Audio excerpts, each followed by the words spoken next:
ફૂલોની ખેતી કરતા હોય તેવા ખેડૂતોને ગુજરાત સરકાર દ્વારા 1 લાખ રૂપિયા સુધીની સહાય આપવામાં આવે છે। હા ખેડૂત મિત્રો, ગુજરાત સરકાર આઈ ખેડૂત પોર્ટલ મારફતે અવારનવાર અરજીઓ મંગાવવામાં આવતી હોય છે અને તેની અંદર જે ફૂલોની ખેતી કરતા હોય તેવા ખેડૂતોને સહાય મળવા પાત્ર છે। તો આ વિડીયો વધુમાં વધુ ખેડૂતો સુધી શેર કરો, જેથી કરીને તેમને પણ આ યોજનાની માહિતી મળે અને તમે સંપૂર્ણ માહિતી આપો તેની પહેલાં આપણી યુટ્યુબની ચેનલને સબસ્ક્રાઇબ કરો અને તેની બાજુમાં આપેલું બેલનું આઇકોન અવશ્ય દબાવો, જેથી કરી અને આવા જે સહાય માટેના વિડીયો છે તે તમામ સહાયના વિડીયો તમને સૌથી પહેલાં મળી જશે, જેથી કરીને તમે પણ કોઈ યોજનાનો લાભ લઈ શકો તો અવશ્ય સબસ્ક્રાઇબ કરજો અને અમને પણ સાથ સહકાર આપજો।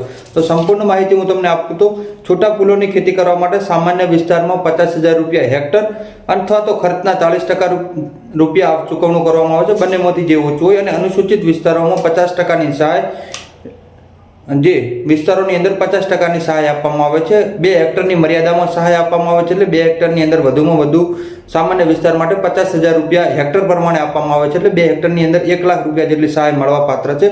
અને આ સહાય 2 હપ્તામાં મળે છે, પહેલા 60% અને પાછળથી 40%ની સહાય મળે છે। તો આ વિડીયો વધુમાં વધુ ખેડૂતો સુધી શેર કરો અને અમારી ફેસબુક ની આઈડીને પણ ફોલો કરો ને યુટ્યુબની ચેનલને સબસ્ક્રાઇબ કરો અને તેની બાજુમાં આપેલું બેલનું આઇકોન છે તે અવશ્ય દબાવો। ધન્યવાદ।